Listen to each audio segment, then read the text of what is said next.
Assalamualaikum warahmatullahi wabarakatuh. Kami dari kelompok 10 akan menjelaskan mengenai pencerminan geser.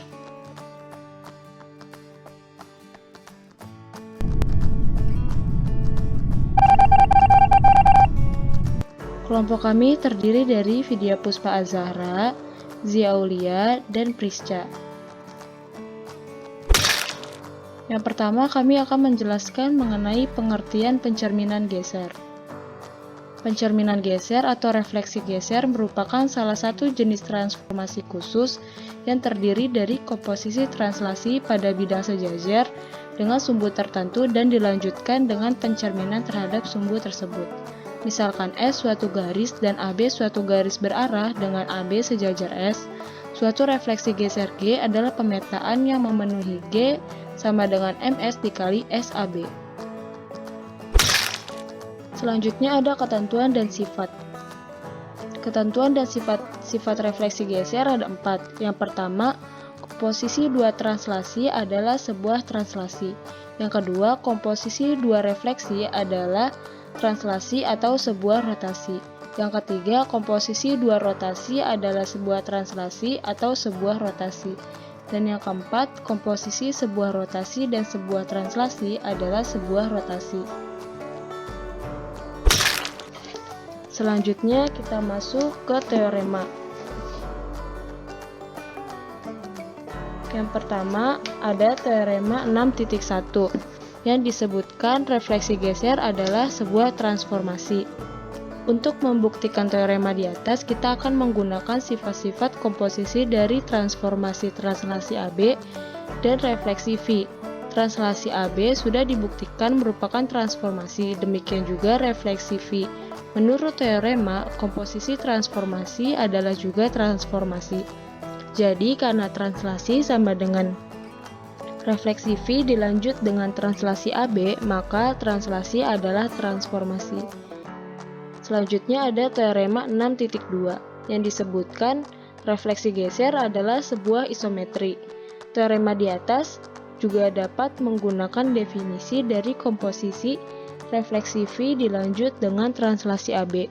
Maka Anda diminta untuk membuktikannya. Dengan petunjuk, Anda periksa syarat surjektif dan injektif dari refleksi V dilanjut dengan translasi AB tersebut. Sekarang akan kita perlihatkan bahwa translasi adalah isometrik. Karena translasi sama dengan pencerminan P dilanjut dengan translasi AB, maka apabila P dan Q adalah dua titik tertentu, kita lanjutkan peta-petanya oleh translasi sama dengan pencerminan P dilanjut dengan translasi AB sebagai berikut. Pencerminan P dilanjut dengan translasi AB dikali P sama dengan translasi AB dikali pencerminan P dikali P sama dengan P double aksen. Dan pencerminan P dilanjut dengan translasi AB dikali Q sama dengan translasi AB dikali pencerminan P dikali Q sama dengan Q double aksen. Misalkan, pencerminan P dikali P sama dengan P aksen dan pencerminan Q sama dengan Q aksen. Akibatnya, translasi AB dikali P aksen sama dengan P double aksen. Dan translasi AB dikali Q aksen sama dengan Q double aksen. Karena pencerminan P isometri, maka PQ sama dengan P aksen, Q aksen. Juga karena translasi AB isometri, maka P aksen, Q aksen sama dengan P double aksen, Q double aksen. Ini berarti bahwa translasi adalah isometri, termasuk isometri langsung atau lawankah refleksi geser tersebut. Nah, untuk menjawab pertanyaan di atas, kita perlihatkan dahulu komposisi translasi AB dengan pencerminan P sebagai berikut. Karena translasi merupakan isometri langsung dan pencerminan merupakan isometri lawan, menurut sifat kedua dari isometri tersebut, maka pencerminan translasi AB dilanjut dengan pencerminan P merupakan isometri lawan. Jadi, translasi merupakan isometri lawan. Berdasarkan hal itulah terbukti teorema berikut. Yang pertama, ada teorema 6.3, yaitu refleksi geser merupakan isometri lawan. Sebelumnya telah diperlihatkan bahwa komposisi antara rotasi A2 dan pencerminan S yaitu rotasi A2 dilanjut dengan pencerminan S atau pencerminan S dilanjut dengan rotasi A2 jika A tidak beranggotakan S. Lalu selanjutnya ada teorema 6.4, komposisi refleksi dengan rotasi yang pusat tidak pada garis yang dikomposisikan adalah refleksi geser. Selanjutnya ada teorema 6.5, jika ruas garis berarah AB ditegak lurus terhadap garis S yang diketahui, maka komposisi translasi AB dengan refleksi S adalah refleksi geser. Buktinya adalah buat titik C beranggotakan S dan CD sama dengan AB bila E adalah titik tengah ruas CD, buat garis T melalui C dan garis R melalui E masing-masing tegak lurus ruas CD. Selanjutnya, menurut teorema translasi AB, pencerminan T dilanjut pencerminan S sehingga pencerminan S dilanjut dengan translasi AB sama dengan pencerminan T dilanjut dengan pencerminan R dilanjut dengan pencerminan S sama dengan pencerminan S dilanjut dengan pencerminan T dilanjut dengan pencerminan R sama dengan rotasi C2 dilanjut dengan pencerminan R dengan per Pi adalah 2 kali ukuran sudut dari garis S ke garis T.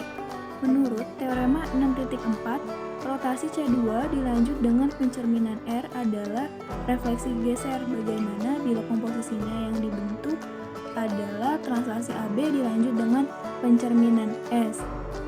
Untuk komposisi ini kita harus mengubah posisi R dan T agar komposisinya dapat disederhanakan.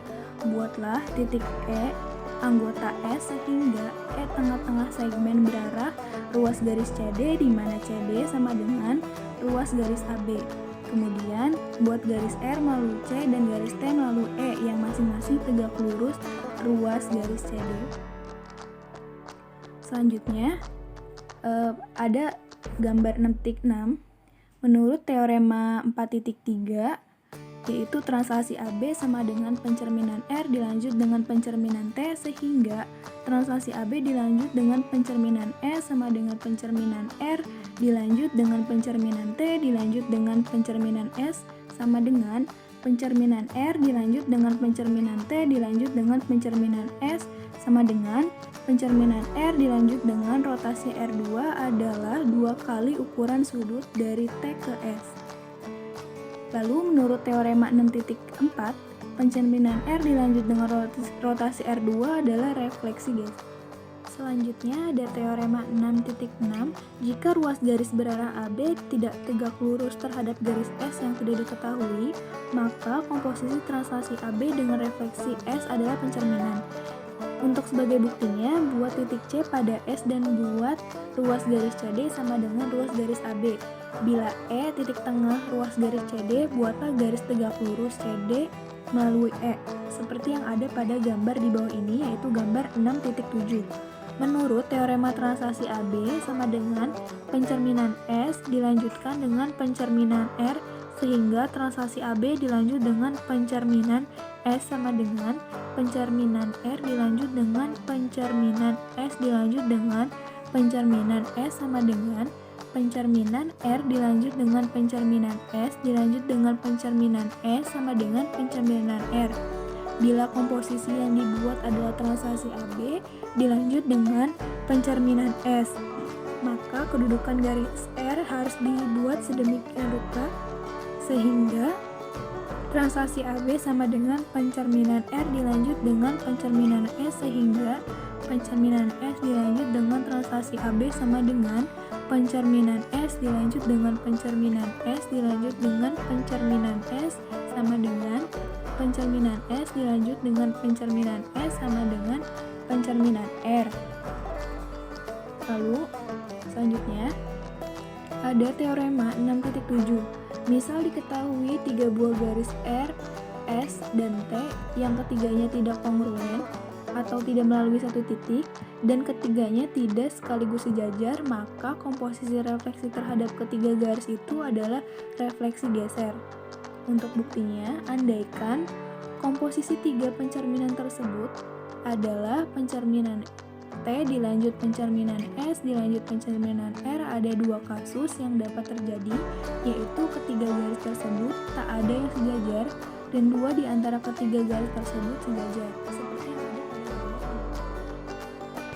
Selanjutnya yaitu kasus 1. Ketiga garis tak ada yang sejajar.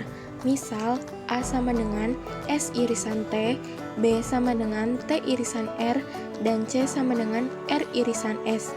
Dengan A tidak sama dengan B, dan B tidak sama dengan C.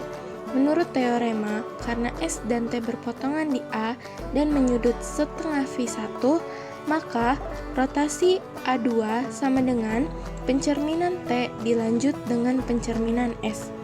Sehingga pencerminan T dilanjut dengan pencerminan S dilanjut dengan pencerminan R sama dengan rotasi A2 dilanjut dengan pencerminan R. Menurut teorema, rotasi A2 dilanjut dengan pencerminan R adalah refleksi geser. Di sini kita diminta untuk mencoba apabila kita menggunakan rotasi B2 dan rotasi C2. Dengan menggunakan rotasi ini juga akan diperoleh refleksi geser. Selanjutnya yaitu kasus 2. Dua di antara ketiga garis tersebut sejajar. Andaikan S sejajar dengan T. R memotong S di A dan memotong T di B. Menurut teorema, karena R berpotongan dengan S di A dan misal menyudut setengah V1, maka pencerminan S dilanjut pencerminan R sama dengan rotasi A2. Dapat dilihat pada gambar tersebut. Jadi, pencerminan T dilanjut dengan pencerminan S dilanjut dengan pencerminan R sama dengan pencerminan T dilanjut dengan rotasi A2. Menurut teorema, pencerminan T dilanjut dengan rotasi A2 merupakan suatu refleksi geser. Maka dari itu, pencerminan T dilanjut dengan pencerminan S dilanjut dengan pencerminan R adalah refleksi geser. Dan di sini kita diminta untuk mencoba sendiri untuk membuktikan komposisi di atas bila menggunakan rotasi C2. Dengan menggunakan ini akan diperoleh juga refleksi geser. Selanjutnya ada contoh soal. Yang pertama yaitu diketahui A 2,3, B 6,4, T sama dengan X, Y, di mana Y sama dengan 0, dan translasi sama dengan pencerminan T dilanjut dengan translasi AB. Maka tentukan translasi dengan titik 1,2. Penyelesaiannya yaitu translasi dengan titik 1,2 sama dengan pencerminan T dilanjutkan dengan translasi AB di mana titiknya itu 1,2. Pertama kita cerminkan dulu titik 1,2, kemudian kita translasikan sama dengan 6 dikurang 2 ditambah 1 dan 4 ditambah 3 dikurang 2, maka kita peroleh hasilnya yaitu 5,5. Selanjutnya yaitu contoh soal yang kedua. Diketahui titik-titik A, B, P, Q setiap 3 titik tidak ada yang kolinear. Maksudnya adalah ketiga titik tersebut tidak ada yang sejajar. Apabila S sama dengan garis berarah AB, maka lukislah P aksen sama dengan GAB MSP. Maka penyelesaiannya yaitu yang pertama, buat sketsa atau lukis titik-titik yang sudah diketahui dan garis sejajar T dan R untuk pencerminan GAB, seperti pada gambar berikut. Yang kedua, selesaikan MS atau P dengan mencerminkan titik P terhadap S dan didapatkan P0 pada gambar B tersebut. Nah, lalu selanjutnya cerminkan MS atau P terhadap T. Kemudian didapatkan P1. Maka P1 sama dengan MT MS P. Yang terakhir yaitu cari P aksen dan cerminkan P1 terhadap R. Maka didapat P aksen sama dengan MR P1 sama dengan MR MT MS P.